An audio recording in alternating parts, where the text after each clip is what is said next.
Open badges are digital photographs of skills provided by trainers so that you can demonstrate what you have learnt.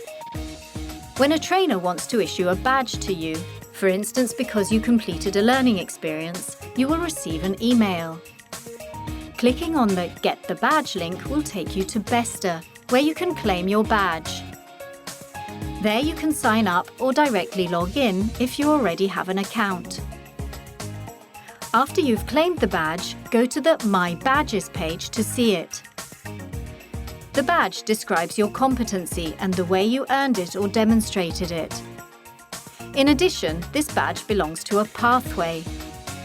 This means that by adding other skills, you can build a larger skill for yourself. What does this pathway look like? A pathway gathers many single skills which then become a macro skill. Every skill is represented by a badge. The golden badge is the one you just claimed. If you want to achieve the macro skill, you will need to collect all the other badges.